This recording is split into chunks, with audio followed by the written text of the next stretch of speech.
Hey folks, tonight we're taking a gentle tumble down the dusty ziggurats of time into the warm, clay-scented cradle of civilization, ancient Mesopotamia. You're not just hearing about it, you're there. You're barefoot on sun-baked streets, dodging goats, wondering how, in the name of Enlil, people kept track of anything with all these different gods, kings, and random mud tablets floating around. Now, fair warning, if you're the kind of person who stresses about your email inbox, you probably wouldn't survive a week in Sumer. These people had to record everything in cuneiform, on clay, with sticks, for fun. So before you settle in, take a second to like this video and subscribe, but only if you genuinely enjoy what I do here. And hey, why not drop your location and local time in the comments? I love seeing where in the world we're all slowly drifting off together. Now turn off the lights, switch on your fan for that soft humming breeze, and let's begin tonight's journey. You're trudging through the marshy delta of the Tigris and Euphrates. The mud clings to your sandals like a toddler that doesn't want you to leave. You're tired, you're curious, you're slightly over it because it's 3100 BCE and everything is a bureaucratic nightmare. But you press on, guided by the scent of barley beer and the distant chant of temple hymns. You enter Uruk. Yes, that Uruk. You can almost hear future historians losing their collective minds over how early the city popped up. Towering walls, scribes zipping past in robes, farmers arguing over irrigation ditches, like it's a full-contact sport. You make your way to the edge of a temple courtyard where a priest is lecturing two apprentices who look like they've been awake since creation itself. He's using a stylus to explain how to appease Inanna during the spring planting ritual. Apparently, it involves incense, a goat, and just the right amount of singing. Not too much, not too little. There's no Spotify for this. The priest sighs. The gods are easily offended, he says, like landlords, but more smitey. You overhear an older scribe whisper, "Some say Inanna once cursed a village for making too much noise during a harvest festival. They danced too hard." That checks out. Your mind drifts to a historical truth. Mesopotamia is one of the first places humans decided that gods should have jobs, and that we should micromanage them with ritual calendars, ziggurat real estate, and a work-life balance of sacrifices. Scholars still debate whether these rituals were expressions of true faith or just early attempts at controlling crop yields via divine guilt tripping.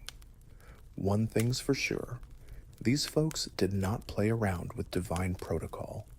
You had gods of rivers, of reeds, of bricklaying, of doors. Door gods, yes. And if you forgot to thank the god of hinges, may your doorway forever creak. You shuffle past a fishmonger yelling about eels. The air smells like wet pottery and ambition. A young man bumps into you, drops a clay tablet, curses creatively. You glance down and see it's a recipe. It reads, "Take date syrup, mix with crushed garlic, boil until it screams, add to lamb." Bold move. You realize food was both a necessity and an artistic expression here, even if it occasionally involved garlic-based trauma. You pause at a narrow alley where a woman is tracing star patterns into the dirt. She's muttering about Enki, god of wisdom, and how he once gave humans the concept of numbers because he was bored. It's one of those details historians mostly agree on, that Mesopotamians invented math, not for science, but for taxes. Nothing gets humans innovating like trying to avoid giving up grain to a temple accountant. A fly buzzes by your ear. You swat at it, nearly knocking over a small clay amulet. A shopkeeper shouts, "Careful!" That wards off bathroom spirits. "Didn't know those existed," you mutter. "They do," he insists. "They're splashy." You press on, amused and slightly unnerved. In a shadowy courtyard, two scribes are bickering over the shape of a wedge mark on a tablet. One says it means ox, the other field. The debate gets heated. A child suggests maybe it means field of oxen. Both scribes stare at him like he just insulted their beards. Academic disputes were clearly alive and well, even in 2000 BCE. Modern scholars still argue over the meaning of various tablets, especially ones that are fragmentary or seem weirdly poetic. Some inscriptions are so abstract they might be early Mesopotamian memes. Others might just be grocery lists that took themselves too seriously. The sun dips behind a ziggurat. You watch as shadows stretch like ink across the baked earth. Somewhere nearby, a priestess sings. Her voice rises and falls with the rhythm of the day, low, slow, mesmerizing. And you, dusty, sun-warmed, full of garlic lamb curiosity, realize that this isn't just history. It's the lullaby of a people trying to make sense of chaos with songs, symbols, and sacred snacks. You wander deeper into Uruk as the evening cools. The sun is now a faint smear behind the horizon, casting a dusty orange glow across the mud brick streets. The air smells like firewood and roasted onions. Somewhere, a dog is barking at absolutely nothing, because even ancient dogs had opinions. You duck into a courtyard lit by flickering oil lamps. A group of elders sits around a low table, sipping a suspiciously thick beverage. One of them sees you and beckons you closer. "This is hulled barley beer," he says proudly. "Thick enough to chew, good for digestion, bad for walking straight." You nod, sipping politely. It tastes like if bread and regret had a baby. The elders are gossiping about a flood, of course. There's always a flood in Mesopotamia. They argue whether it was a punishment, a test, or just bad plumbing. You remember one fact from your future brain. The Epic of Gilgamesh, one of the oldest surviving works of literature, includes a flood story that eerily mirrors other ancient tales, including that other flood story. Yes, that one. One man leans over, whispering, "I heard Enlil was just in a bad mood. He said humans were too loud." "Too loud?" Another scoffs. "He created us. He should have read the reviews first." They all chuckle, spilling a bit of their barley beer.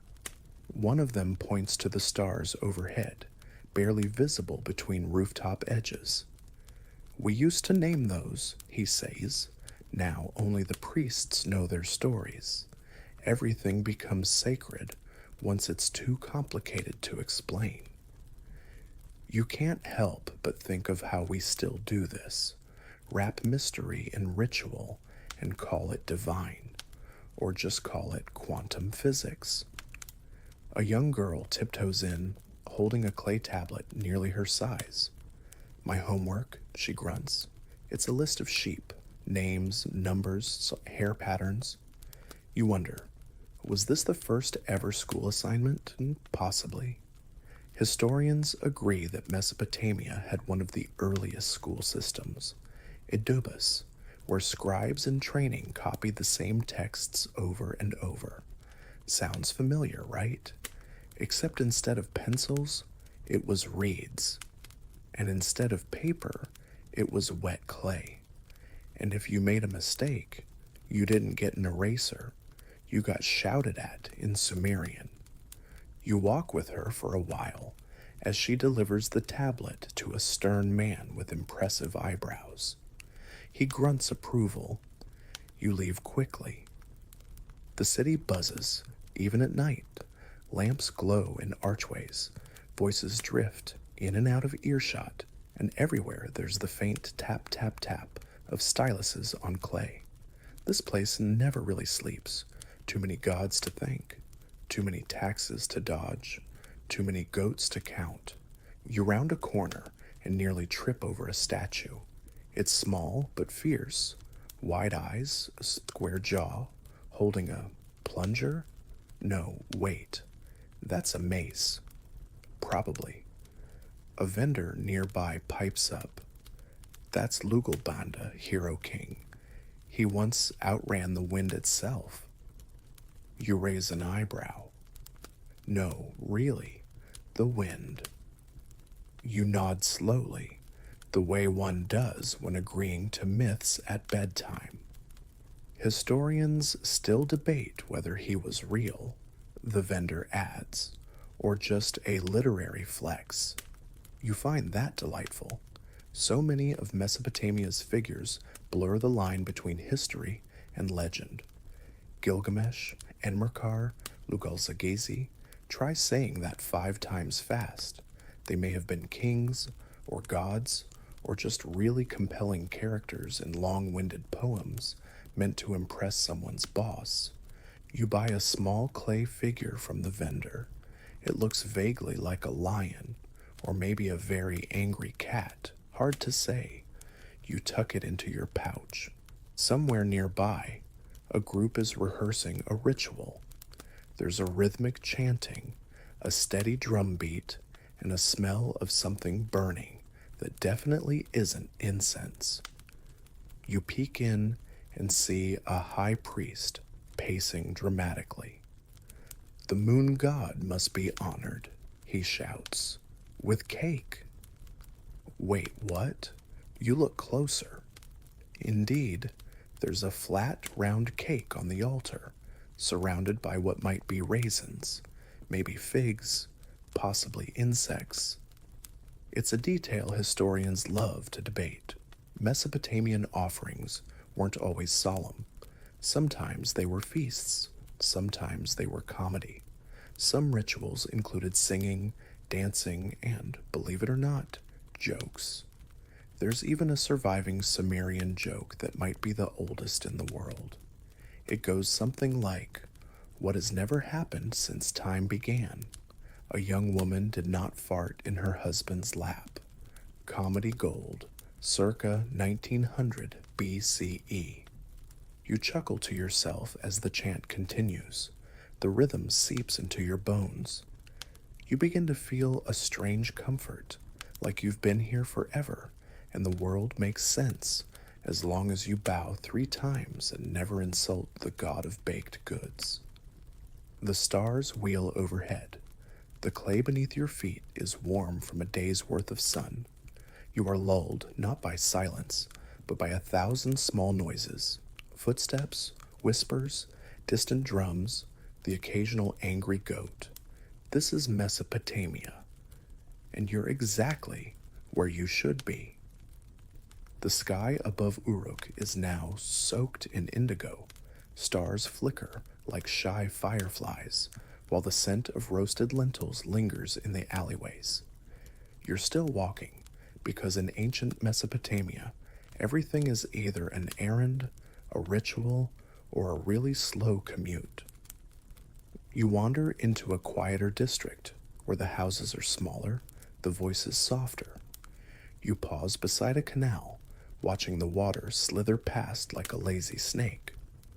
A reed boat bumps gently against its mooring. A young boy sits nearby, dangling his legs over the edge, murmuring a poem to the water.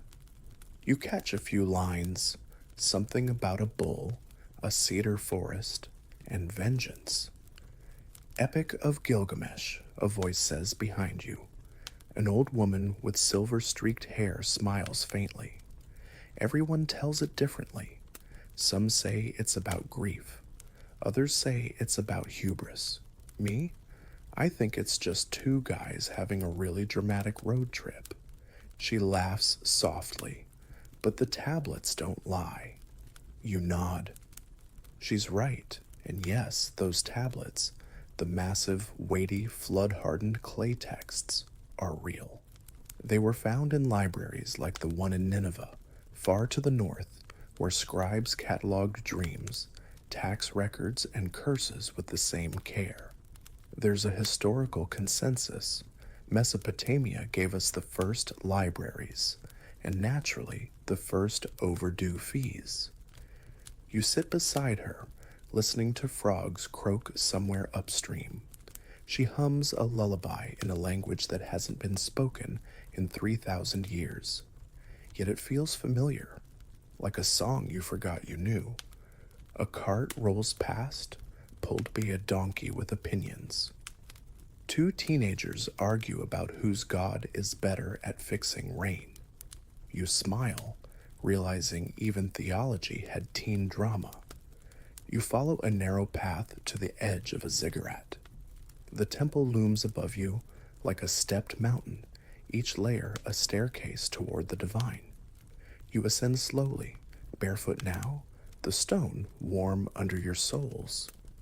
On each level, you see tiny altars, some with fruit, others with what you hope is incense, and one with a perfect little pile of glittering sand. At the top, the city stretches before you, Uruk, with its courtyards and chaos, its fish stalls and beer jokes, its prayers and petty complaints. And above it all, the moon sits full and fat, bathing everything in a silver that feels ancient and deliberate. You feel the wind pick up. It smells like coming rain, damp clay, and something else, hope, maybe, or just someone cooking chickpeas. A priest joins you silently. He offers you a cup of water and a fig. You accept both. There are no words exchanged, just a moment. You know, he finally says, people think we worshipped the gods because we feared them, but I think we just didn't want to be alone. That one lands. It makes sense now why the people of Mesopotamia wrote on clay, built towers to the heavens, mapped the stars, sang hymns to reeds. They weren't just building cities, they were building meaning, in mud, in noise, in stories whispered under starlight. You sit down, tired in the best way, the kind of tired that hums in your bones. The wind rustles the hem of your tunic. Somewhere far below, a scribe finishes etching the last wedge into a tablet and exhales.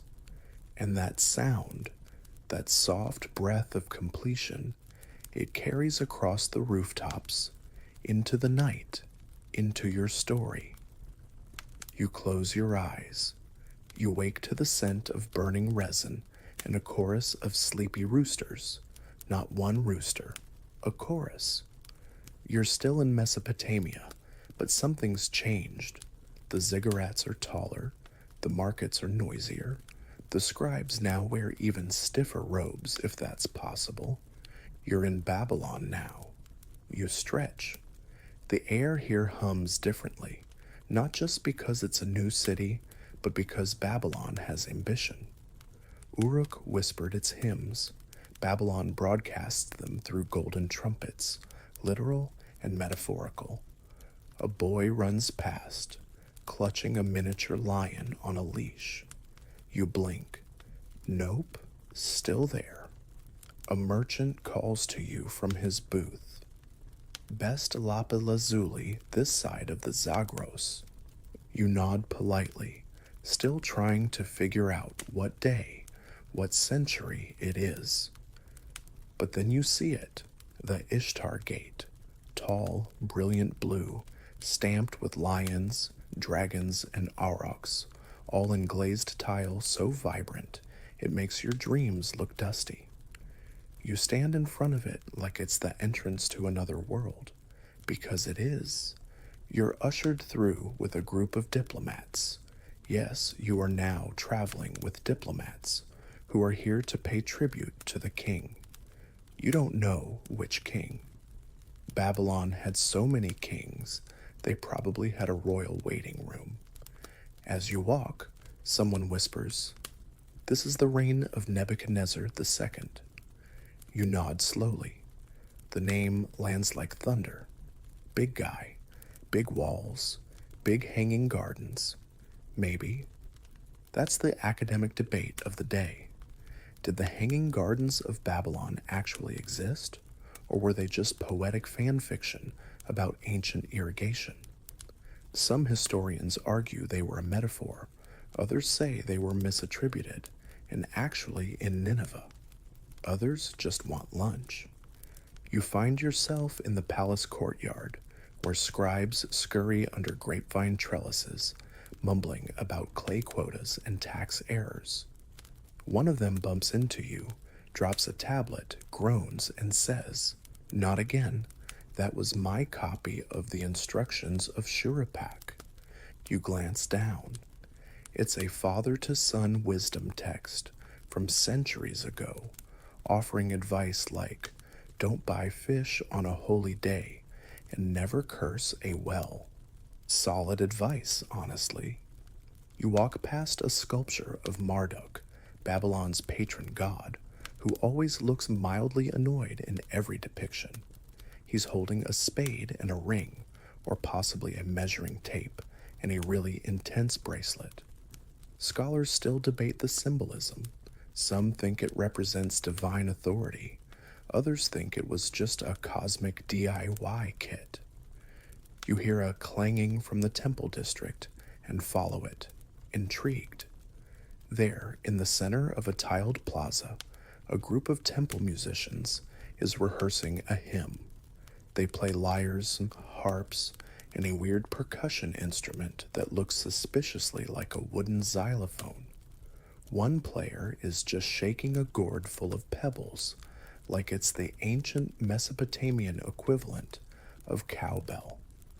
A priestess in flowing white leads the chant. Her voice lifts, falls, and settles into the bricks like dew. You pause and let the music carry you. You notice your thoughts slowing down. Your breath eases. And even though the square is noisy, crowded, and full of goats in confusing places, it feels peaceful. Someone taps your shoulder. "You're not from around here, are you?" You turn to see an older man with ink-stained fingers and the resigned posture of someone who has copied the same tax law 14 times. "I'm a lexicographer," he sighs. "I catalog verbs. Today's was to confiscate." He leads you to the library, not the Library of Alexandria. No, that's later. This is the temple archive, a cool, shaded room filled with shelves of tablets, each one heavy with knowledge and surprisingly sharp corners. He shows you his favorite, a complaint from a copper trader named Ea Nasir. Yes, that Ea Nasir, the man who may be history's earliest recipient of a 1-star review. You read the tablet. You delivered bad copper. I paid you. You were rude to my servant.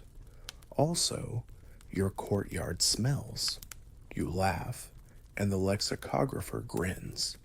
Some things never change. It's a reminder that the people here weren't just priests and kings. They were complainers, bakers, musicians, dreamers, debtors, students, gossips. They left behind clay echoes of themselves in receipts, hymns, and the occasional insult. A soft bell rings somewhere. Time for offerings. You follow the crowd to a small shrine where everyone lines up with baskets of dates, jugs of beer, and the occasional weird trinket. Someone places a carved frog on the altar. You whisper, "Why a frog?" An old woman answers, "He croaks for rain." You blink. Does it work? She shrugs. Sometimes. Depends on how sincere you are. You smile, realizing how many rituals were really just hopes wrapped in tradition. A way to give shape to chaos, like bedtime routines or this story. And with that thought, you step back from the shrine, feeling the weight of the day slide off your shoulders like a dusty cloak. You're now somewhere further south again, closer to the ancient city of Lagash. The terrain is flat, sun-scorched, and bisected by 1,000 tiny canals that glisten like molten glass in the morning light. You're balancing on a narrow path between two rice paddies when someone yells, "Get off the irrigation line." You jump.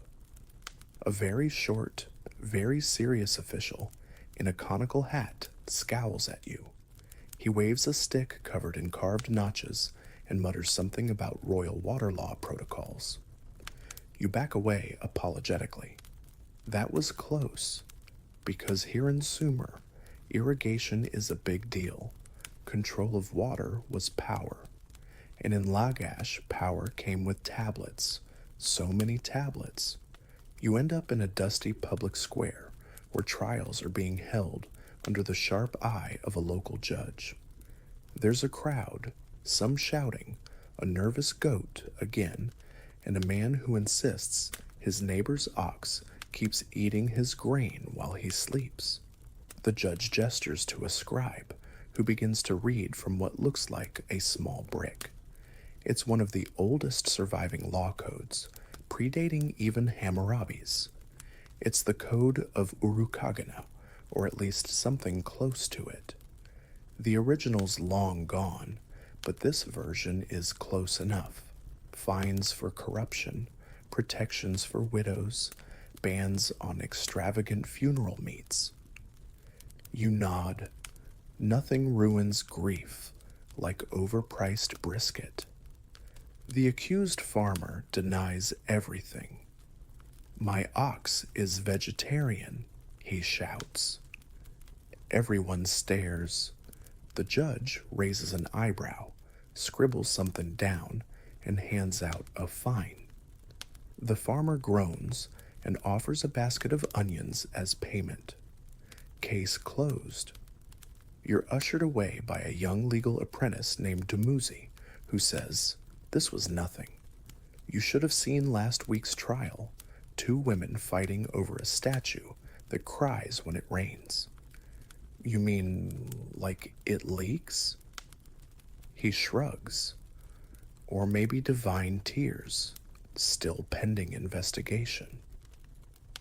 As you walk through the administrative quarter, Dumuzi explains that law was sacred here, not just because it kept oxen from causing mayhem, but because it was tied to divine justice. Kings claimed their rules came from the gods, etched into clay by divine will. Not everyone agreed, of course. There were always skeptics, especially among the fishmongers. That's your next stop, the docks. Boats made of bundles of reeds float on still waters. You hear the low calls of traders bartering grain for tin, lapis for wool, fish for even more fish. You pass a storage hut where a man is shouting, "This is not grade A barley." His wife rolls her eyes. "It's the same barley we've always had." He slaps a tablet onto the table. "Then why does this say premium?" "Ah, yes, the first marketing dispute." You duck into a tavern by the water where a group of older women are playing a game with small pebbles and a grid scratched into the floor. One of them waves you over. You look lost. You nod. She pours you a cup of tamarind wine and pats the floor beside her. We're playing the game of 20 squares.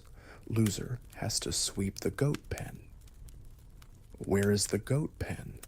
They all point upward. You follow their fingers to a rooftop where, sure enough, a goat is chewing on laundry. You take a sip of the wine. It's sweet, sour, and vaguely fizzy. You feel your limbs loosen.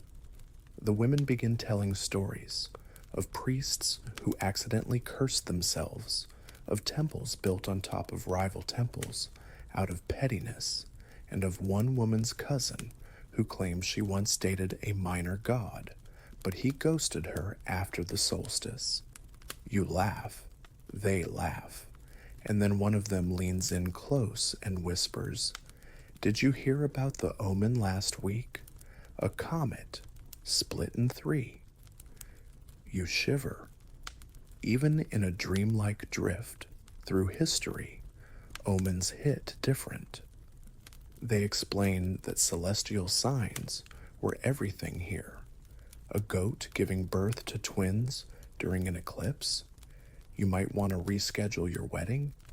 A snake crossing your threshold during a harvest festival? Better not plant lentils.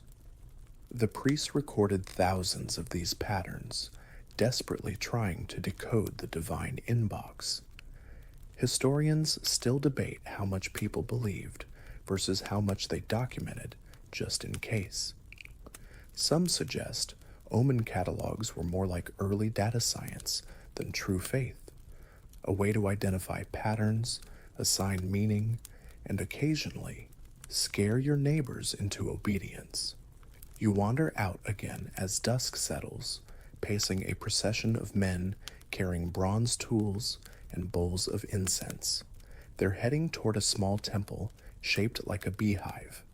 Inside, the statue of a god, possibly Nanshi, goddess of justice and fish, is being washed, yes, washed, in oil.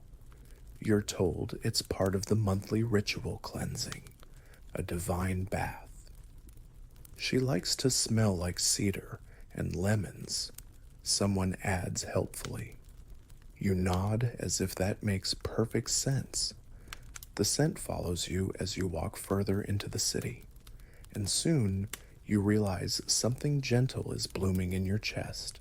Not just wonder, but something older, softer. A sense of rhythm, of routine, of people waking, working, worrying, worshiping, laughing, and sleeping. Always, eventually, sleeping. The night air grows heavier as you stroll along a raised embankment. Torches flicker, casting shadows that slither across the mud brick walls like shy spirits. You pass a guard post where two men are arguing over whose turn it is to feed the temple lion. There is no lion, one insists. It's just a rumor to keep people from climbing the ziggurat at night. The other grunts. Then what clawed the bread last week? Ah, the sacred bread incident. You make a mental note. Don't touch the altar snacks. You leave them bickering and wander into a quieter part of the city, if any part of a city built on prayer and bureaucracy can be considered quiet. Here, the buildings grow more irregular. You've wandered into what might be called a creative district, though the locals would probably just call it where the weird scribes live. You peer through an open doorway and see a man furiously carving a tablet with something that looks suspiciously like a dinner knife. His beard is stained with ink, his eyes wild. You watch for a moment before he notices you. "I'm composing a satire," he says proudly, "about the god of paperwork." You nod slowly. "Is that allowed?" He shrugs. "Not sure, but it's funny."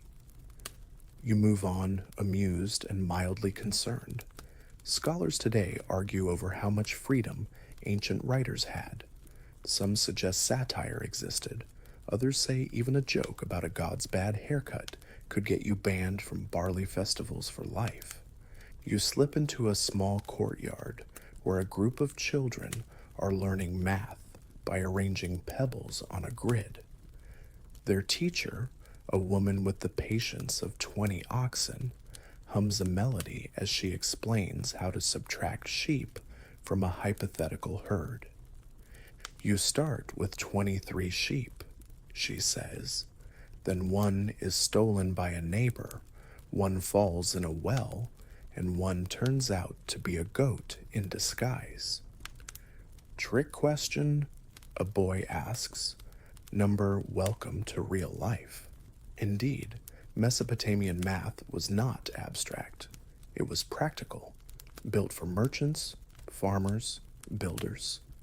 Everything revolved around counting: crops, debts, wives, in some unfortunate cases, temple inventories, and yes, how many goats one could lose before it became suspicious. You pass through an alley where murals fade on ancient plaster walls. Winged bulls, stylized rivers, and gods with suspiciously perfect beards.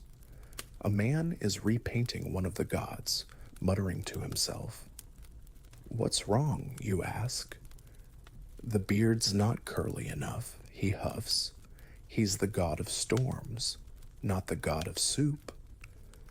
You continue through a narrow passage and emerge at the edge of a field where the night is suddenly wide and star-filled. There are no city walls here, just reeds rustling in the breeze and the distant sound of frogs giving unsolicited opinions. An old man sits nearby, stargazing with a board of carved symbols on his lap. You recognize it, a star chart. He taps a symbol. Venus is angry tonight, he says. She blinked twice at dusk. You raise a skeptical eyebrow. She always blinks before a war, he adds. You nod, remembering that Mesopotamian astronomy was deeply intertwined with divination. Venus, Jupiter, Mars, each one a character in a drama unfolding across the sky. They weren't just celestial bodies. They were omens, complaints, promises. Modern historians still argue about the true purpose of these records. Some believe it was proto-science. Others call it religious fan fiction. One group insists it was mostly weather reports that got way out of hand. You lie on your back beside the old man, gazing upward. The stars are impossibly bright. A shooting one passes, and he murmurs a blessing in a language that sounds like falling sand. Then he leans over and says, "Do you know the story of the man who built a boat big enough for every animal?" You nod slowly. He grins. "We told that story first." It's true. The flood myth appears in multiple Mesopotamian texts, including the Epic of Atrahasis and later Gilgamesh. Same idea: angry gods, massive flood, a man warned in time, a boat, a dove. Scholars still debate whether these myths influenced others, or whether humanity just has a thing for dramatic water-based resets. You listen as he tells the story in a lullaby cadence, not rushed, not loud. Each sentence rolls over the next like the current of a slow, wide river. You begin to drift. He pauses, then adds, "In the end, the gods regretted the flood. Too noisy." You laugh gently.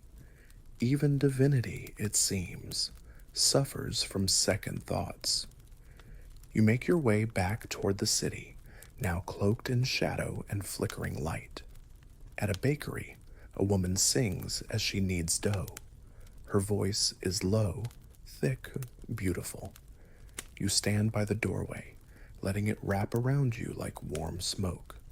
This is Mesopotamia, not the wars or the kings or the giant statues, but the whisper of lullabies in a midnight kitchen. The quiet record scratched onto clay that says, "We were here, we tried, we baked bread too." The night deepens. You're walking again, this time through the outskirts of a city that doesn't have a name on any modern map. It's one of those places that existed in 100 tablets, but nowhere else. A forgotten dot in the cuneiform constellation of Mesopotamia. The air is thick with dew and the faint scent of charcoal. You step into what looks like a courtyard school. A teacher snores in the corner, quill still in hand, while a group of young scribes is whispering around a lamp. "What if we write a story," one says, "about a talking cow who becomes king?" Another laughs. "Only if the cow defeats a demon made of onions." You smile in the shadows. These kids aren't copying laws or grain lists. They're writing fiction. You watch them sketch rough glyphs onto clay. Some will be rubbed out by morning. Others might survive 4,000 years. That's the magic of Mesopotamia. Even the silliest ideas can fossilize if baked at the right temperature. You wander into a quiet shrine lit only by the moon. There's no priest, no offerings, just a statue of a goddess with owl-like eyes and an inscrutable half-smile. "She's from a time before time," someone whispers. You turn to see a woman lighting a lamp. "Who is she?" you ask. "She's whatever you need her to be. Protector, avenger, midwife, judge." You nod, uncertain.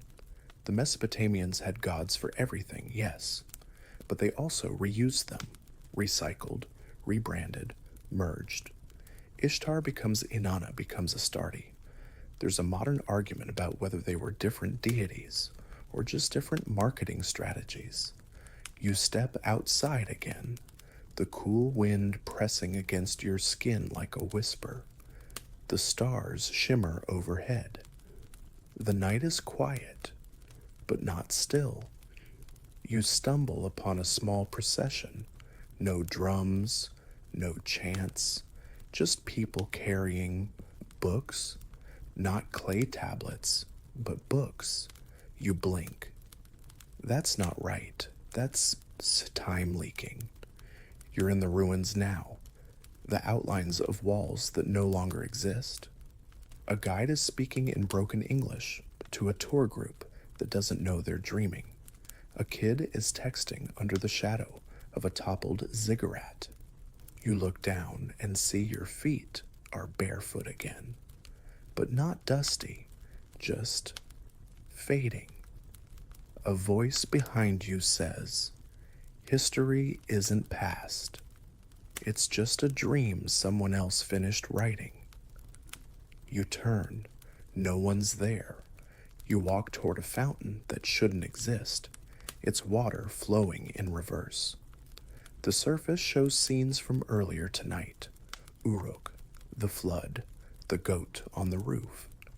And there's you, listening, learning, laughing softly at how very human these ancient people were.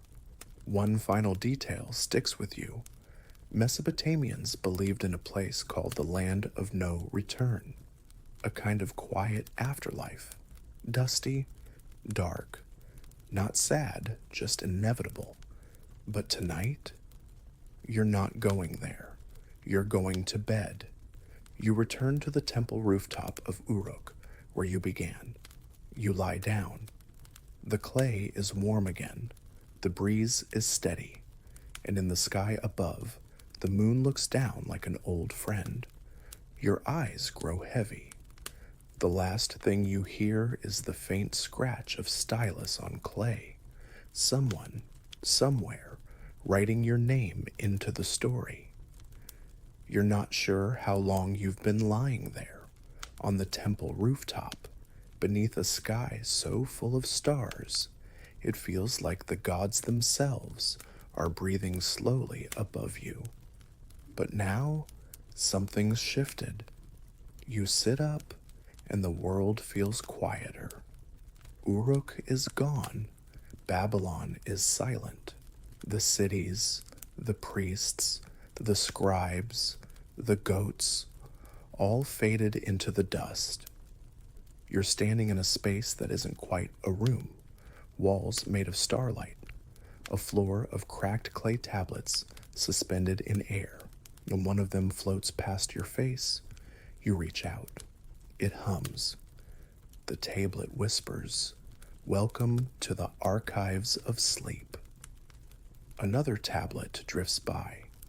This one shows a man carving a star chart while a child balances a basket of dates on his head. A third shows a woman laughing as she chases a chicken through a market. You realize each one is a moment, unimportant, undocumented, entirely real. You walk deeper into the space between spaces. Somewhere distant, a priest chants in Akkadian, but the words echo like they're underwater. You pass through a doorway made of reed bundles. You're now in a reed hut. It's raining. The smell of wet earth and oil lamps fills the air. A woman hands you a small figurine. It's the angry cat lion from before, but now it purrs. She says, "Every house had one, for protection." You ask, "Did it work?" She shrugs. "Well, we're still here." You sit on the floor with her. She offers bread, flat, soft, still warm. You eat in silence. Each bite tastes like dusk and barley. A breeze moves the curtain. You're not in the hut anymore. You're in a temple classroom. A teacher scrawls the same sentence over and over. That which is forgotten is not lost. That which is lost can still be heard. You don't understand it, but the rhythm lulls you. He notices you, smiles. "Wanna try?" You take a stylus. The clay is soft. It accepts your hesitation. Your handwriting is awful, but the line is yours now. You feel it sink into the earth. You leave the classroom and find yourself back in the marshlands. The reeds sway like dancers. You're waist deep in cool water, but you don't feel cold. A frog croaks nearby. You recognize its call from a hymn. Then you see her. A goddess, maybe? Maybe just a very, very confident librarian. She stands on a platform of lily pads, holding a scroll. Not a tablet, a scroll. Parchment made from something ancient and forgotten. She reads, "You traveler, you dreamer, you who carried their stories like fire in your hands. You remembered them, so they remember you." The water around you begins to glow, not with fire, not with moonlight, but with names. Names scratched into clay thousands of years ago. Names of bakers, builders, lost children, wandering goats, names of real people. You hear them all. You hear yourself. And then, like breath released after a long day, the wind returns. The reeds lean back, and you are lying in bed. You lie still. The room is familiar, your room, but something in the silence says not yet. You sit up. Your bed is no longer a bed. It's a raft, drifting down a river with banks made of broken time. You're sailing the Euphrates now, not as it is, not even as it was, but as it remembers itself to be. The stars above are shaped like cuneiform symbols. One twinkles, the symbol for sheep. Another, storm. A third, home. You pass floating lanterns shaped like ziggurats. Each one flickers with a tiny memory. A priest slipping on a temple stair. A girl naming her first clay doll. A man laughing so hard he drops a tax tablet in the river. You recognize them all. The raft drifts past a figure sitting in the shallows, feet in the water, scribbling in clay. It's a child, maybe 10, maybe 50, recreating the Enuma Elish by memory, humming the tune of a creation hymn no one's sung in 2,000 years. You pause beside them. They look up. Want to help? You sit, knees wet, and together you shape a new line. Then the gods, weary of noise, created sleep. They grin. Good line. You float on. Soon the landscape shifts. On one shore, a market of dreams, stalls made of woven shadow, voices echoing in Akkadian and broken English. They're selling impossible things, dates that taste like forgotten birthdays, perfumes that smell like old lullabies, scrolls that unravel into songs. One vendor waves you over. Memory for sale, he shouts, or trade. You offer a small clay token from your pocket, the lion cat again. He nods, pleased, and hands you a small reed flute. Blow this if you ever forget where you came from. You tuck it away. The raft moves on.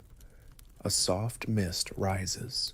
You pass under a low archway made from stacked tablets, each one inscribed with laws, dreams, bad poetry, and recipes.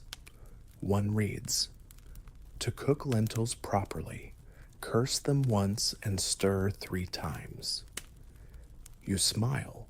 You remember that one. On the opposite shore, a scribe argues with a bird.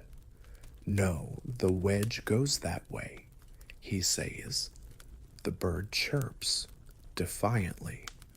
You drift past a tower built entirely from rejected drafts of royal decrees. One falls off and lands on your raft. By order of the king, all goats shall wear bells on festival days. You nod, sensible. Soon, the water begins to shallow. The raft slows. A gate awaits, tall, arched, shimmering with soft golden inscriptions. A final boundary between story and stillness. A voice greets you there, calm, ancient, the sound of dried reeds brushing in the wind. You've wandered far, it says. You've seen what was and what might have been. Are you ready now? You don't answer aloud. You simply nod. The gate opens, not outward, but inward into yourself.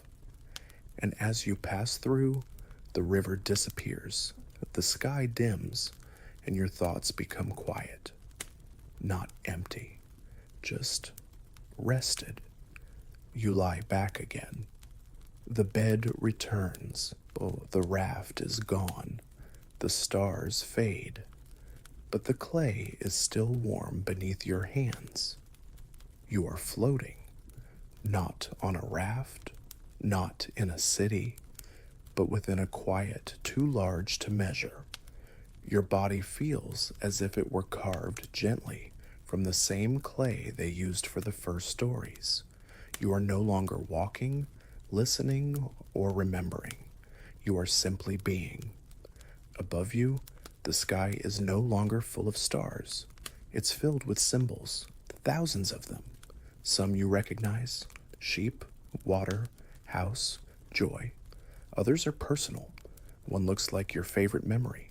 One feels like your name, but softer. You're not alone here. Figures begin to gather. Not gods, not kings, just people.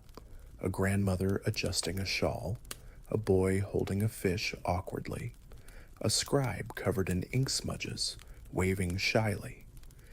They are not looking at you. They're looking through you, past you, towards something greater, a warmth behind everything, a breath in the walls of time. You reach for a final tablet, hovering in the dark. It's blank, but you feel it. This one's yours. You press a single symbol into its center, not a word, not even a thought. Just the mark of someone who was here. The clay accepts it, glows faintly, and then, like dust caught in morning light, it vanishes. You are home now, in your room, in your time. The sounds of Mesopotamia, temple bells, reed flutes, goats chewing on laundry, have faded into soft silence. Only the rhythm of your own breath remains. Let everything fall away now. The sounds, the memories, the images of clay and sky, of gods with too many names and cities with none left. Let it all drift like mist rising from the Tigris at dawn. You are here and in stillness. Each breath you take is a gentle reminder that rest is not surrender. It's return. It's renewal. Feel your body grow heavier, like wet clay settling into the earth.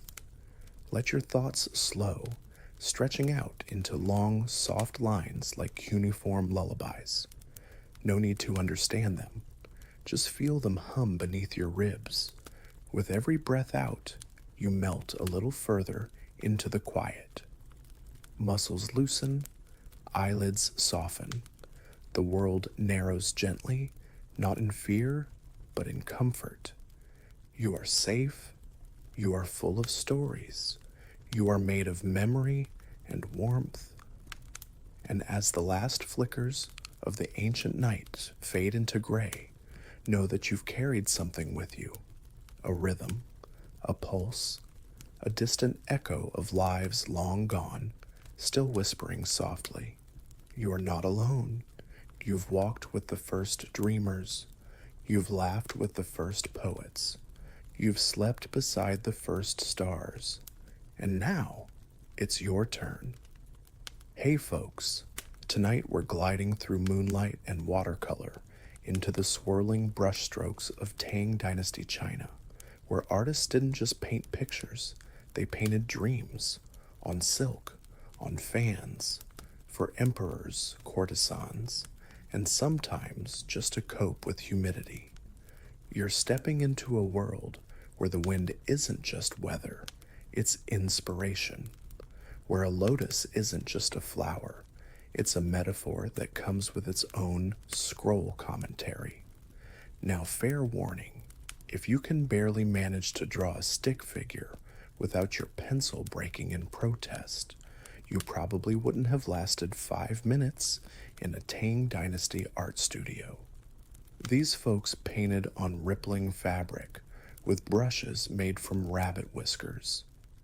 So before you settle in, take a second to like this video and subscribe, but only if you genuinely enjoy what I do here.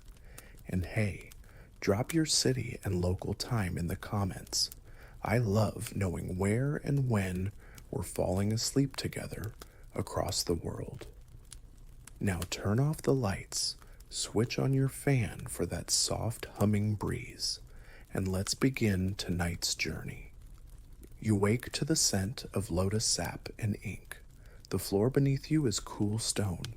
You're in Chang'an, the beating heart of the Tang Dynasty, 8th century CE, a capital of poets, painters, and petty arguments about brush technique.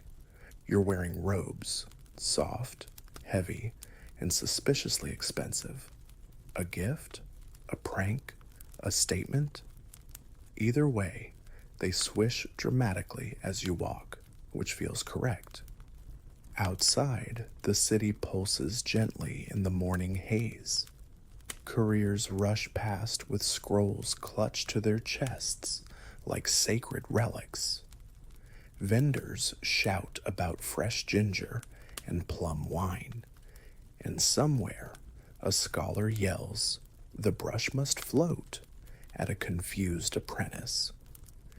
You make your way into a garden tucked behind an art academy.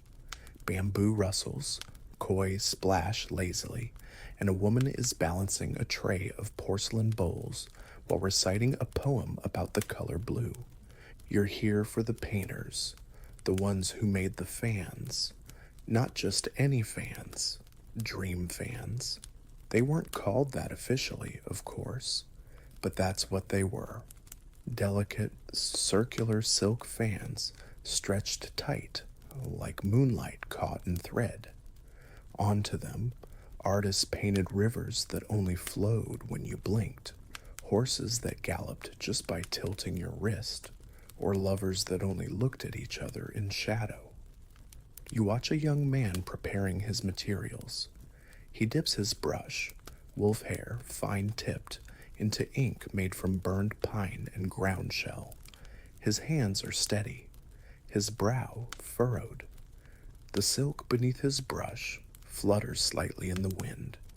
He paints a crane, one stroke, one breath.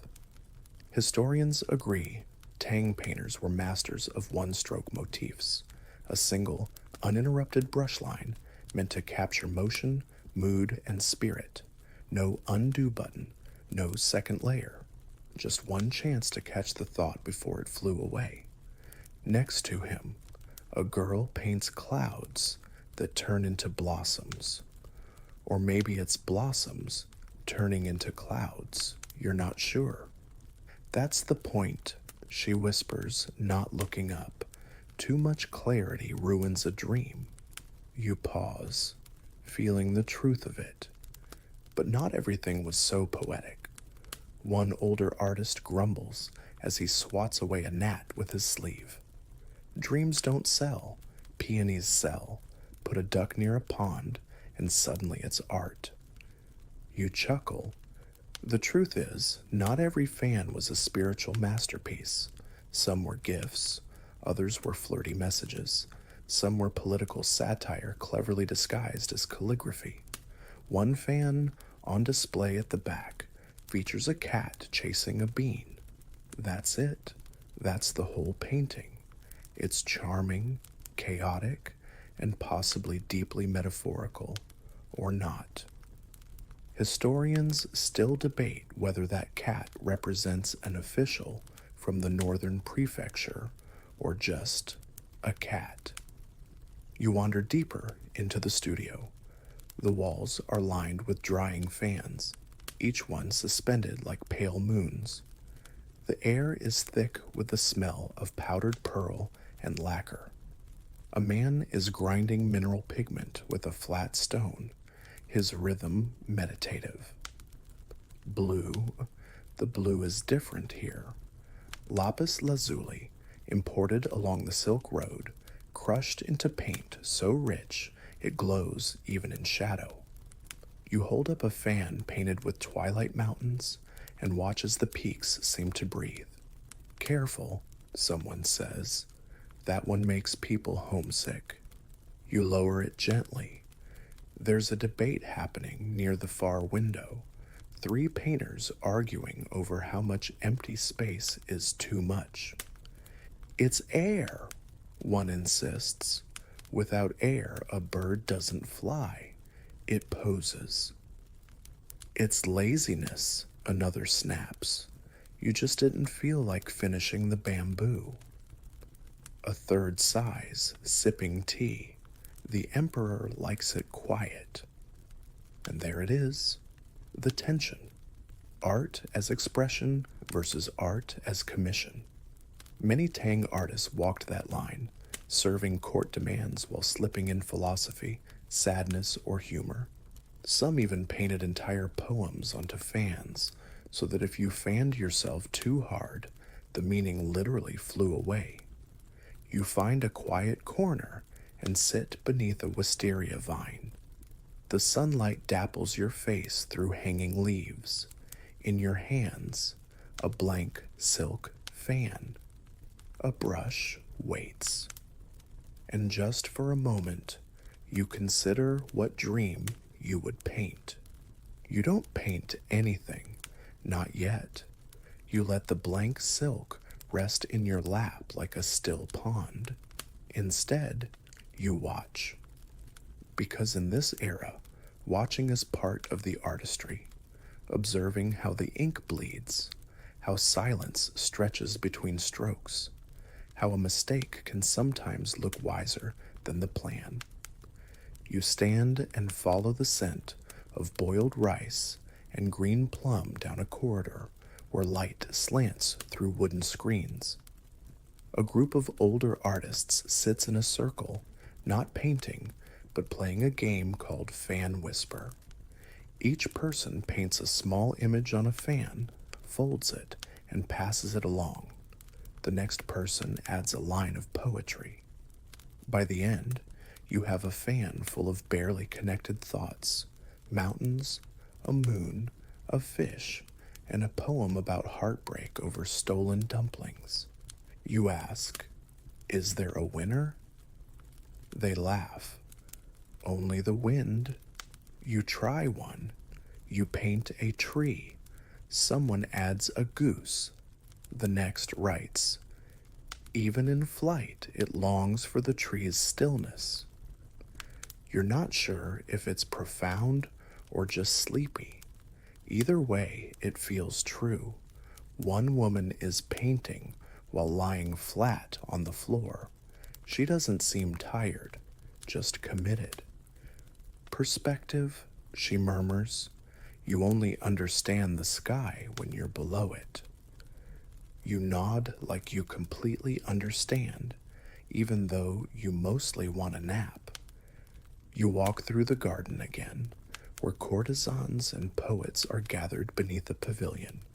One man is reciting a verse so softly it sounds like a breeze. His fan flutters with each syllable, making the painted willow leaves on it dance. Is he reciting to the fan? You whisper. Someone nods. He says it helps the ink remember. This may be nonsense. You adore it. A young woman offers you a bowl of shaved ice with rose syrup. You accept, grateful for the sweetness. She fans herself delicately with a square fan decorated with 9 tiny rabbits in various states of mischief.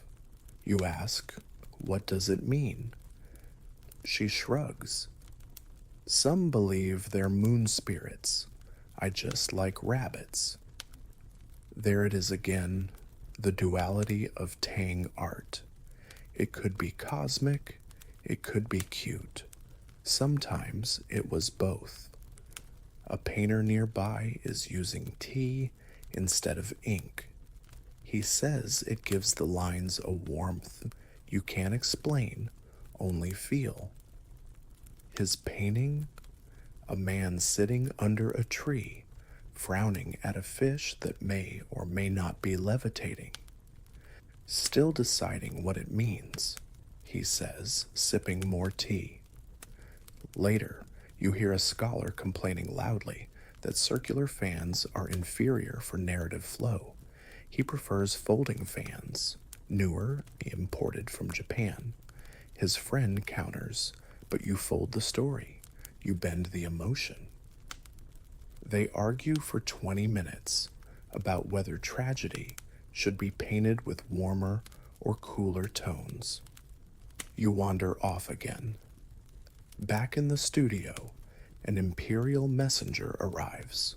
Red robes, gold belt, an air of polished stress. The emperor requests a fan for the mid-autumn banquet, he announces. Silence, then chaos. Artists scramble. Someone yells, "Not too much plum blossom this time." Another, "No monkeys." The emperor's still sensitive. A master painter named Gao stands calmly amid the frenzy. He selects a fan, dips his brush, and with 3 strokes creates a simple branch, one plum blossom, and a shadow. It's silent, elegant, unfinished. He hands it off without a word. You ask someone nearby, "Is that it?" They nod. The emperor likes to imagine the rest. It's a clever trick, or a deep truth, probably both. You spend the rest of the day helping hang fans for drying. Some shimmer with silver paint. Others are so subtle they vanish in the wrong light. Each one a different kind of story, silent, circular, and meant to be held in the hand like a passing thought. As evening falls, someone plays a bamboo flute. A cicada sings backup. You lean against a post, letting the music settle. You realize the fans weren't just painted for others. They were painted through the painter, like dreams that needed a body, a wrist, a breath. And you, still holding your blank fan, feel something stir in you. Not a masterpiece, not a message, just a brushstroke waiting. You wake again, not from sleep, but from something dream adjacent. You're still in the Tang studio, still holding your blank fan, but the light has changed. It's twilight now, the hour when shadows lengthen and stories start whispering to each other behind curtains. You walk out into the garden. The pond is still. The koi are less coy and more suggestion. Their tails flick in slow motion, like brushstrokes not yet committed to the page. A painter is standing knee-deep in the water, fan in hand, staring at the surface. "I'm trying to catch the reflection," he says. You ask, "To paint it?" "Number just to understand it." You leave him there, communing with his muse and likely developing trench foot. Further down the path, a group of children is chasing paper fans with little dragon heads drawn on them. One trips, and the fan spins into your hands. On it is a poem. "The wind knows my name, but forgets it when it leaves." You look up. No one claims it. Maybe it's yours now. Back inside the workshop, an older woman with streaks of ink on her cheeks is preparing a special fan. She says it's for a nun in the mountains who dreams of clouds shaped like ancient cities. The painting shows a pagoda dissolving into mist. Or maybe it's mist becoming a pagoda. The woman doesn't explain. Interpretation is for the second life, she mutters, half to herself. You begin to see it, how these artists weren't just capturing beauty, they were storing dreams, like fireflies caught in silk, memories that didn't exist until the brush made them real. At the back of the studio, tucked behind a curtain of faded bamboo beads, is a different room, smaller, darker, quieter. You step inside. The walls are lined with fans no one ever claimed, unfinished works, half-thoughts, a deer with no forest, a face with no eyes. One fan simply has a painted silence, no lines, no ink, just the suggestions of hush. You hear a voice behind you. Some dreams never want to end. You turn. An artist you haven't seen before, robes too long, voice too soft. He's painting with his eyes closed. "Do you see what you paint?" you ask. "No," he smiles, "but the brush does." He offers you a seat, a blank fan, a brush, You hesitate, then paint, poorly, a curved line, a mistake, a swirl that looks like it wants to be a mountain but ends up more like a dumpling. The artist says, "Very brave." You laugh. "It's a mess." "Yes," he says, "but it moves." You look at it again. Somehow your crooked line is swaying, breathing. You blink. So the brush is out of your hand. The fan is drying. The painter is gone. You step outside once more. The stars are blinking awake. The garden is darker now, quieter. On the patio, a group is laying their fans in a circle on the ground, not for drying, but for release. It's the fan ceremony, someone whispers. We paint what we fear to forget, then let the wind carry it. The breeze picks up. Slowly, delicately, the fans begin to lift, dancing, rising, drifting into the night like pale, glowing petals. Yours is among them. You watch it spin away, that little crooked dream, gone now, but real. And just before it disappears behind the roof tiles, it tilts. You swear. It bows. You're not sure how long you've been standing there. The fan ceremony is over. The night sky above you now feels painted. Soft brush marks of indigo, tiny white specks dotted like powdered rice. You walk through the garden again, but it's different now. It hums. The stones seem warmer, the bamboo taller. Or maybe you're just shrinking. A soft chime pulls you toward a side wing of the studio. No one stops you. In fact, no one sees you. You slip behind a screen and into a quiet hall. Hanging on every wall are old fans, sealed behind silk curtains, untouched by breeze. Museum pieces before there were museums. One fan catches your eye. A delicate scene. A scholar asleep on a boat drifting through mist, the moon above shaped like a gourd. But something's strange. The fan is humming. You step closer. The painted mist curls outward. You reach out a hand and fall in.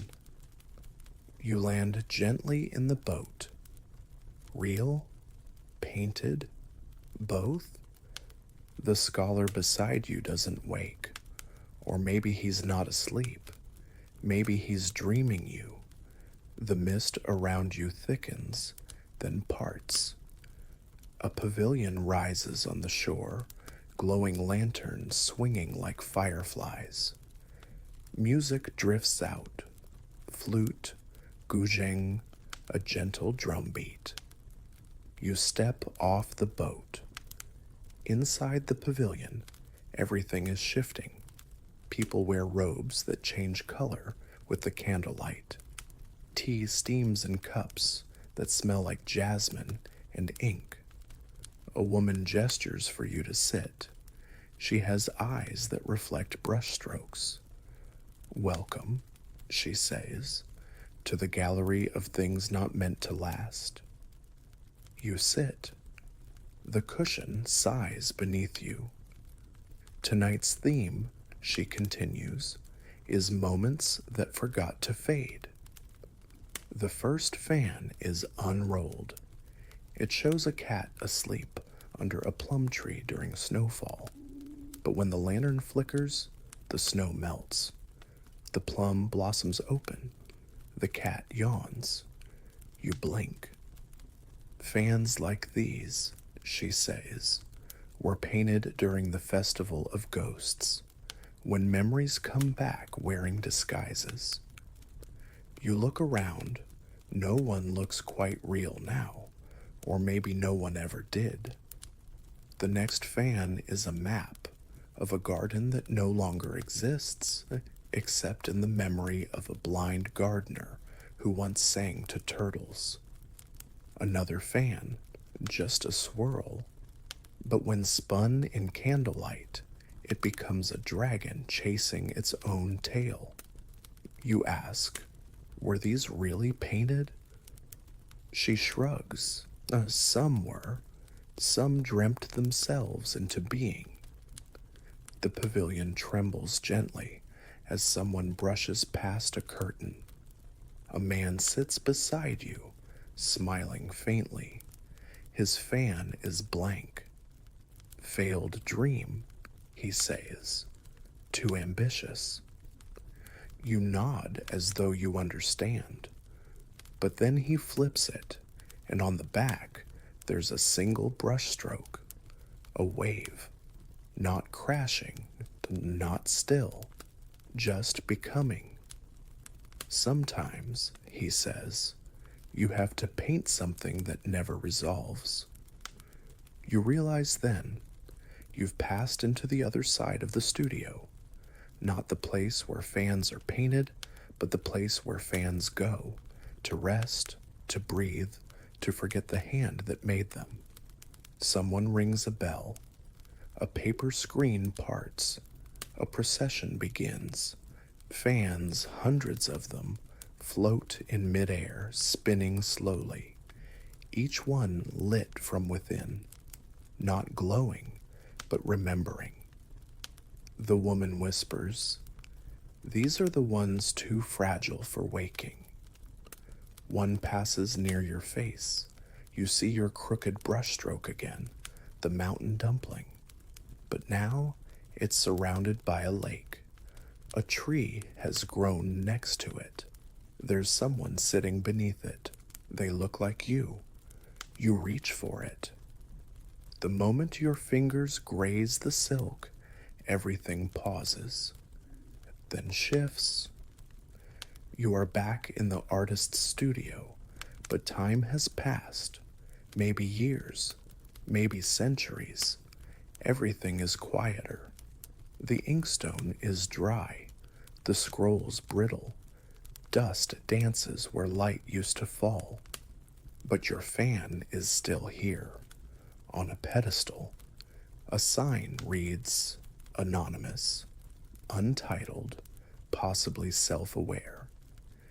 You laugh quietly, and for a moment you swear the fan chuckles too. You linger in the quiet. The fan sits on the pedestal like it's waiting for you to say goodbye, or maybe welcome back, you're not sure which. You wander the studio. The halls have changed again. They're longer, more curved, like someone tried painting architecture based on a dream they only half remembered. You pass rooms with labels that no longer mean anything. For things that flew, only painted on rainy days. Brushes that betrayed us. One room is full of broken fans, some torn by wind, others chewed. You pause.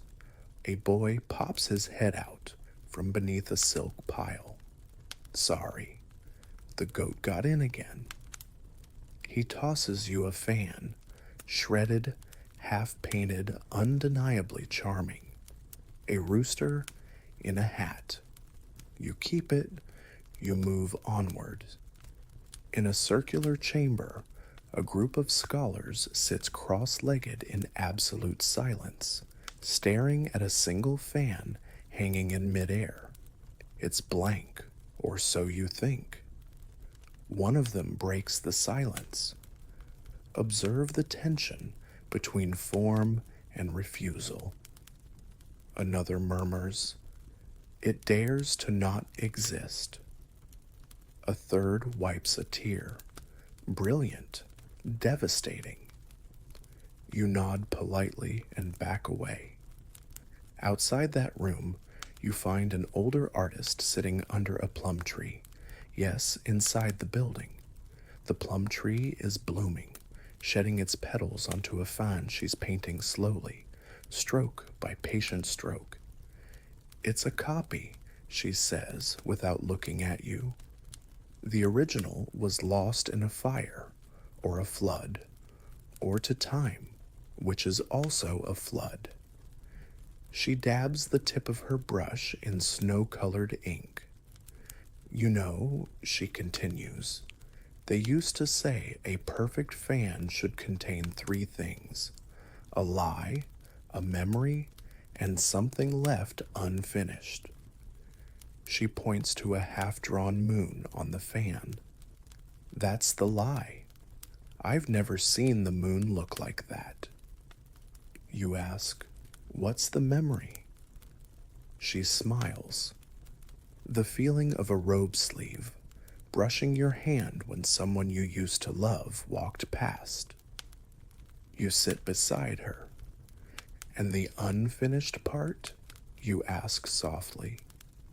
She raises her brush to the very edge of the silk, pauses, and doesn't touch it. That. The moment hangs like a breath you're not ready to exhale.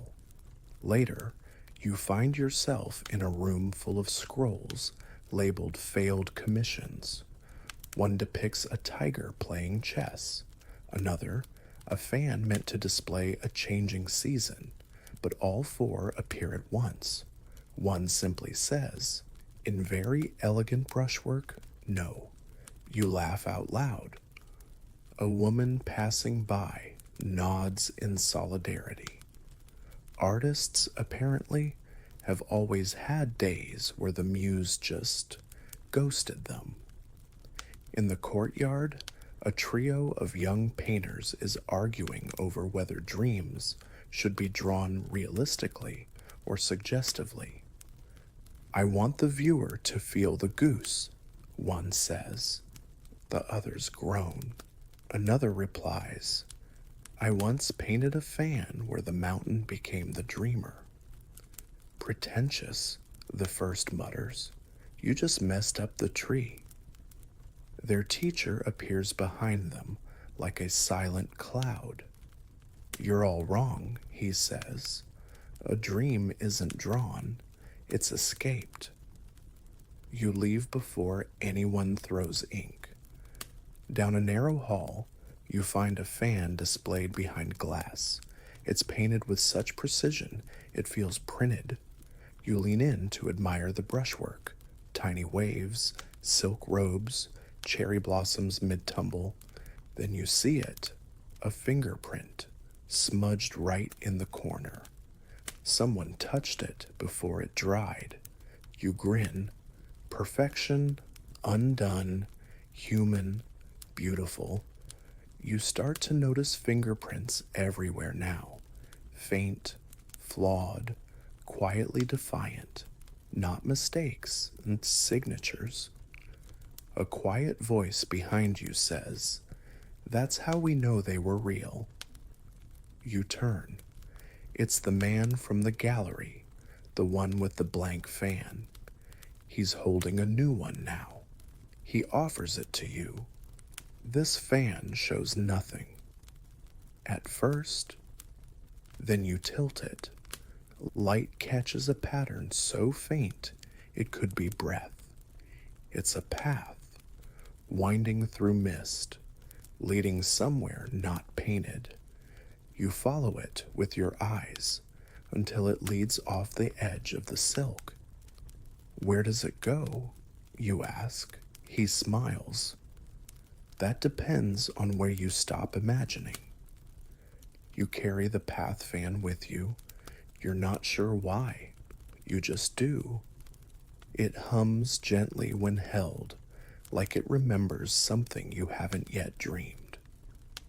The hallway shifts again. You now walk on dark wood, each step echoing like a slow heartbeat. The air smells of inkstone, aged plum wine, and something older, something like the inside of a scroll that hasn't been opened in centuries. At the end of the hall is a door, a round one, like the moon. You step through, and the world becomes a painting. Not metaphorically, literally. Brushstrokes ripple under your feet. Trees sway with impossible fluidity. Clouds pause, waiting for your reaction. You've entered a fan, or perhaps it's entered you. You look down, your body now shaded, delicate, defined by strokes and spaces. You're part of the composition. To your left, a river twists upward, defying gravity. On it floats a boat made entirely of calligraphy. A sleeping poet lies inside, dreaming verses that spill from his breath in soft cursive. You pass a pavilion where a woman with brush hair is painting the sun back into the sky. Each stroke she adds warms the air. You wave. She does not wave back, but the sun winks. Up ahead, a flock of cranes burst from a tree. They scatter into ink and reassemble midair as plum blossoms. You walk beneath them, and the petals stick to you. Little phrases, fragments, stillness has weight. All mistakes are beginnings. Paint what leaves you. You're not sure what any of it means. You want to cry anyway. Then, without warning, the scene pauses. A whisper comes, not a voice exactly, but the sensation of someone exhaling across your neck. Would you like to see how it ends? You turn. Behind you stands the woman from the fan ceremony, the one with the moon-colored robe and eyes that mirrored brushstrokes. She's holding a folded fan, closed. It's your fan, she says, but completed. You hesitate. If I look, you whisper, does the dream stop? No, she says, but it chooses. She places the fan in your hand. It is heavier than silk should be. You unfold it, and the painted image stares back. It's you, alone, on a hill. No sky, no mountain, just you. But in your hand, another fan, and on that fan, another version of you, holding yet another. A mirror of mirrors, a fan within a fan within a fan, all dreaming each other. You blink, you're back in the hallway. The moon door has closed. A sign now hangs on it. Do not disturb, imagination nesting. You clutch your fan tightly. It no longer glows, but it's still warm.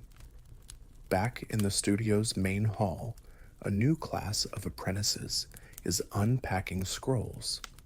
They chatter about brush weights and how to keep moths from eating pigments. You pass by unnoticed, not a ghost, just a story mid-paragraph. A teacher nods to you. He knows. He offers you a seat. You've seen what few see, he says, pouring you tea. But now the real test. Can you paint something forgettable? You blink. He laughs. That's the hardest of all. To make something so quiet, it seeps into someone's bones without ever being remembered. You look at your hand. Your fan is blank again, and that feels right. You dip your brush. You begin. Your brush hovers over the silk. No ink yet. Just pause. You think of all the fans you've seen, the perfect strokes, the messy dreams, the cat in a hat, the ghost of a garden, the blank that breathed. What would make this one different? You look up. The studio has changed again. There are no walls, no ceiling, just open sky and a breeze that smells like rain remembered. The floor beneath you is a ripple of old fans, fluttering gently as you move. You begin your stroke. It's crooked, but it moves. Another stroke, then a dot, a smudge that wasn't intentional but now feels important. You're not painting a scene. You're painting a gesture, a fleeting thought, something that almost became a feeling but decided to stay mysterious. A child walks past. She stops, studies your fan. "It's sad," she says. You nod, so maybe, but not heavy. She shrugs. Feels like something someone would whisper in their sleep. You take that as a compliment. A bell sounds somewhere distant. One by one, the artists return to the courtyard. They carry their fans with the reverence of monks holding bowls of moonlight. It's the twilight hanging, the final ritual. Fans are clipped to cords strung between pine trees. As dusk deepens, they sway in unison. Hundreds of them, shimmering, vanishing, reappearing. Some glow, others fade. A few twist constantly, refusing to face the viewer. Each one breathes. You hang yours. No name, no frame, just space. And you step back, joining the others in quiet. No one claps. No one critiques. This is not a gallery. It's a letting go. A scholar beside you wipes his eyes. "There's one fan here," he whispers, "painted by someone who forgot they'd ever loved." You ask, "Which one?" He points to a blank one. "Of course," you say. The night grows thicker. Lanterns are lit, not to illuminate, but to remind. You follow the lighted path past low tables stacked with brushes that have seen too much, pigment bowls still full from last season, poems pinned under smooth stones so the wind has to read them slowly. Someone plays the guzheng again, softly, like they're afraid of waking the stars. You lie down on a mat beneath the cords of hanging fans. Above you, they spin slowly. Some almost whisper. Some stay still. One, yours, rocks once, twice, then goes still too. A breeze pulls at your sleeve. You close your eyes. And just before sleep takes you, you hear a quiet voice, not outside, but within.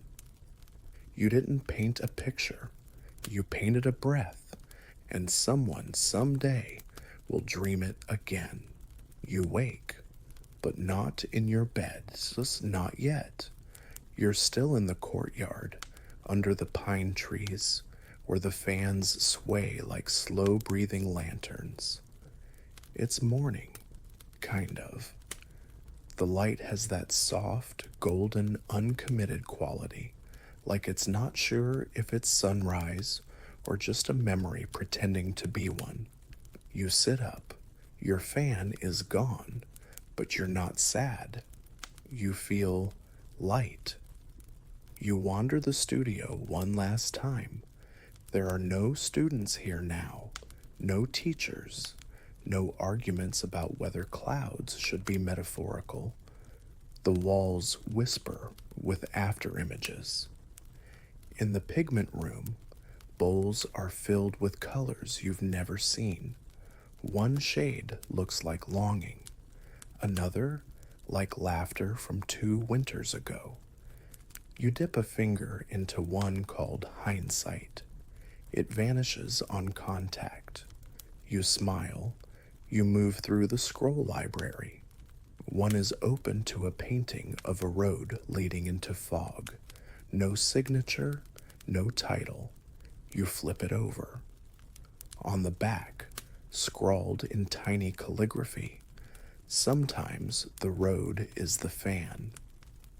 In a smaller room you've never noticed before, you find a table set for one, a teacup still warm, a brush still damp, and beside it, an unfinished fan, not blank, just paused. A single stroke curves across the silk. It arcs like a wave that changed its mind.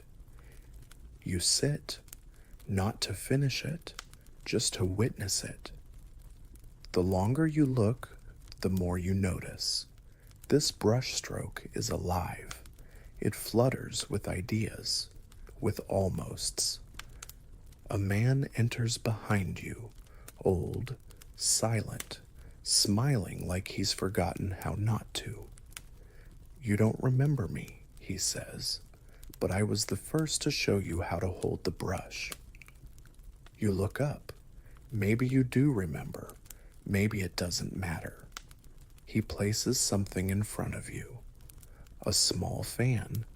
Your fan, but painted differently.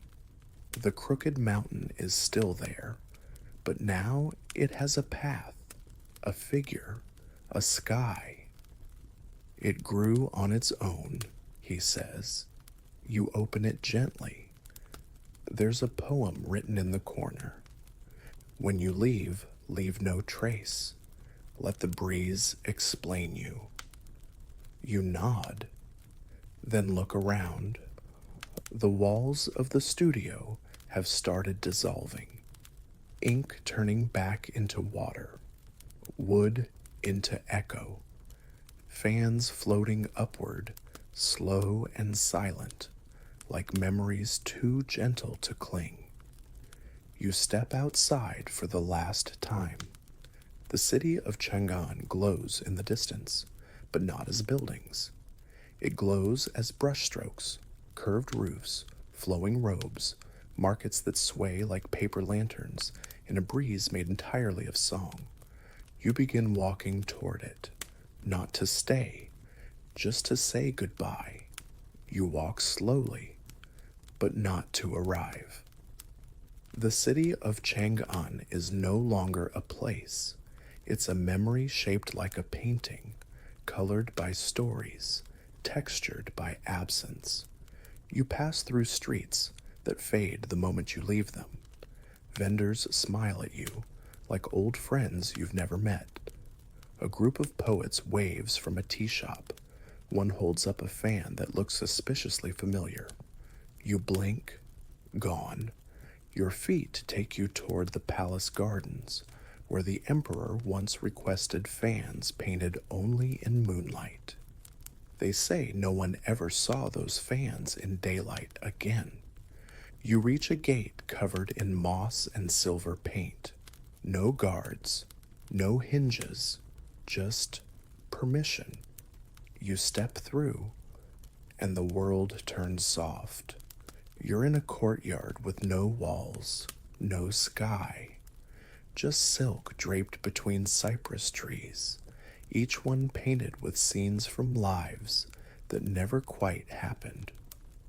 A woman pours tea for a fox wearing a scholar's robe. A child sits on a cloud made of unfinished poetry. A tiger sleeps in a library, its paw on a scroll labeled regret. And in the center, a small lake, so still it reflects things that aren't even here. You walk to the edge. In the reflection, you see every version of the fan you've carried, each one drawn differently by another version of you. One with bolder strokes, one with a bird added, one with a cracked corner taped, one blank again. You kneel. The lake speaks in ripples, no words, just the feeling of something leaving gently. You whisper, "What happens to art we forget?" The answer comes not in sound, but in warmth behind your eyes. It returns as wind, as dream, as breath before speech. You sit there for a long time, maybe an hour, maybe longer. Eventually, you stand. The lake is gone. The trees are just trees again. The silk gone. The fan no longer in your hand, but you don't feel loss. You feel lift, the kind of lift you feel when you release something you loved, when you let it go before it stopped breathing. You walk once more, back through the painted market, past the whispering scholars, past a statue of a crane mid-laugh, past the place where the goat ruined everything and saved nothing. You pass the fan hall one last time. It is empty, except for a breeze that carries one final note, scratched onto a ribbon of silk pinned to the door. Not every dream is meant to be held. Some are only meant to pass by your hands, like fans in summer. You smile. The wind lifts your sleeve. You turn and walk out of the dream. You walk, not into a new scene, just into stillness. The world fades behind you like ink washed by rain, still there, but softer. You are no longer in Chang'an, not exactly. You're somewhere between the last stroke and the next breath. You pass under a gate that isn't painted, but remembered. There is no inscription, only wind. A small pavilion waits at the top of a low hill. There's nothing inside except a table, a brush, and a blank fan. Again, you sit, not surprised. You've learned by now. Beginnings and endings are only separated by perspective. The fan waits. You don't pick up the brush. You don't need to. You've already painted this one, just not with your hands. You close your eyes. And in that moment, the pavilion dissolves into birdsong. You hear voices in the breeze, laughter, arguments about goose anatomy, gentle tea steam poetry, and the flap of silk catching a secret. A goat bleats in the distance. You laugh softly. Of course the goat made it to the end. You rise one last time. No brush, no weight, just you. Lighter now. You look up, and above you, hundreds of fans drift through the sky like soft lanterns, like leaves unburdened by trees, like sighs turned visible. One of them, maybe yours, catches the light just right. It tilts, bows. You bow back. You are not a visitor anymore. You are part of the wind now. Now, let everything settle.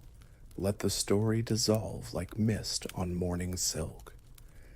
There is no more Chang'an, no more brushstrokes, no more debates about whether dreams need outlines. Only the stillness, only you. Let your breath become slower, deeper, like a fan swaying gently on its own. The muscles in your shoulders soften, the thoughts in your chest loosen.